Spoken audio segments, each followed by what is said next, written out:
Thank you, Toastmaster Thomas. You took me also back in time when my professor, when he was addressing our own students. We all studied in Coimbatore, and Coimbatore had a lot of villages around.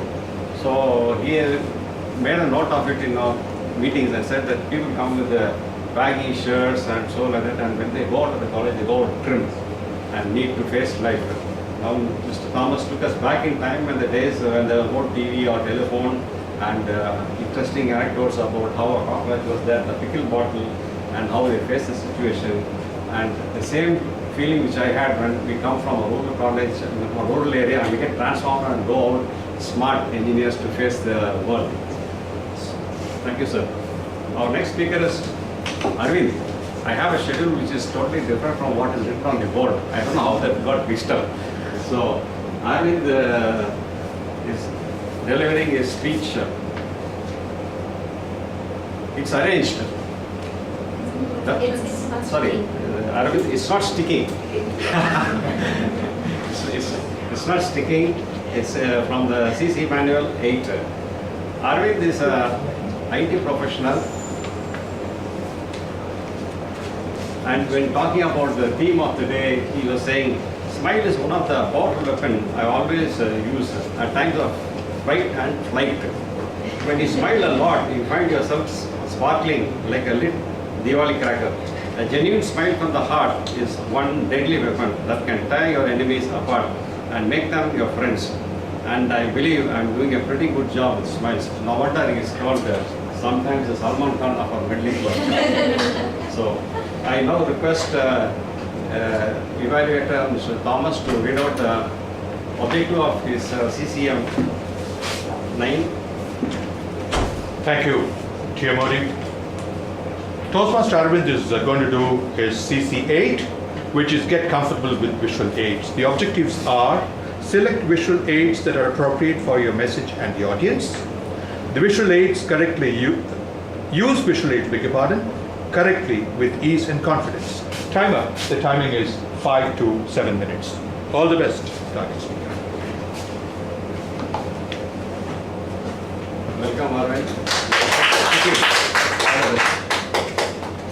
Ladies and gentlemen, presenting to you Coca-Cola, a wonderful, refreshing beverage. Listerine, a magical liquid that helps you cure bad breath. And finally, bubble wrap, a best-in-class packaging material. Do you know that all these successful products were once stamped as failures?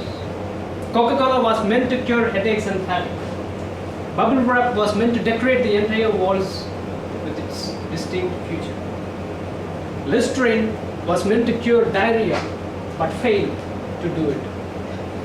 All these successful products were once failures. No, they were not failures.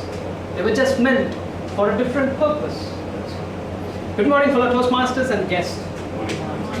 Today you'll be hearing a few examples of products that stood tall despite being stamped a failure.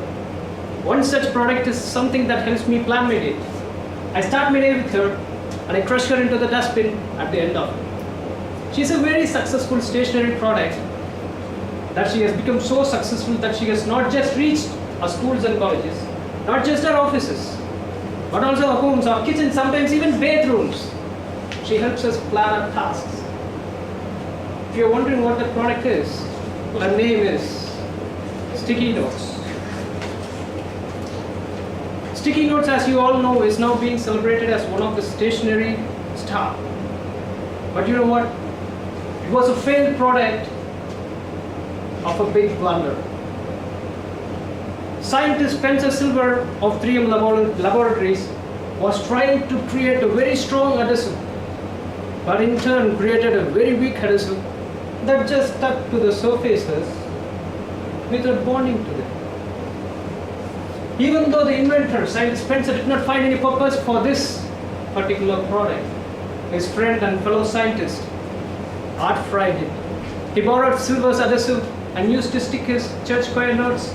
He was amazed by its ease of use that he started facing temporary messages to his colleagues on a piece of yellow scrap paper. It went viral, and the rest is history. She went successful. She even made a big billion sale in 2009. My dear fellow friends, sticky notes was not a failure. Sticky notes was not a failure. She was just meant for a different purpose.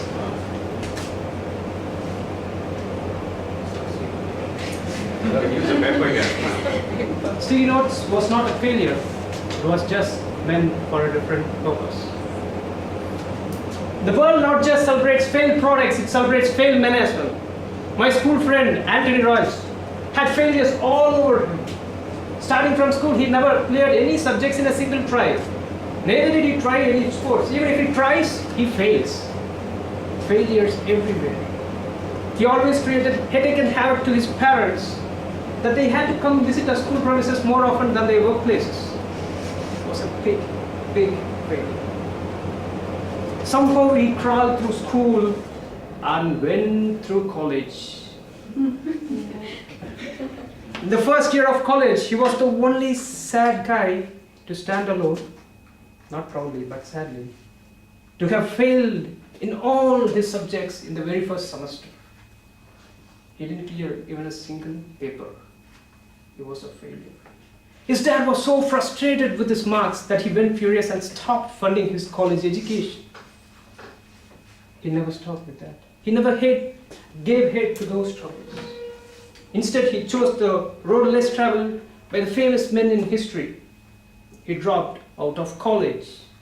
Yes, he did.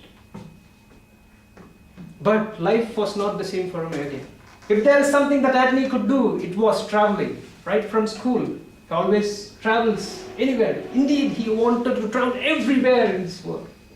He chose his life on the roads. He was traveling when we graduated.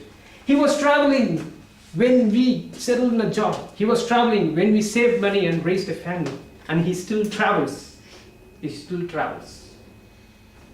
A few months back, I got a call from Anthony. He invited me for a book launch. The book launch featured his travel experience. I went there. It happened in Kerala. I had tears of joy in my eyes as I witnessed the person who was stamped as a failure was felicitated by one of the most precious premiers of this nation. His parents were proud. Friends, Anthony was never a failure. He was never a failure. He was just meant for a different purpose. Products like these and people like Anthony were never failures. They were just meant for a different purpose. In the course of your life, if the entire world pulls you down and stamps you a failure, always remember, you're not a failure. You're just meant for a different purpose. Over to you.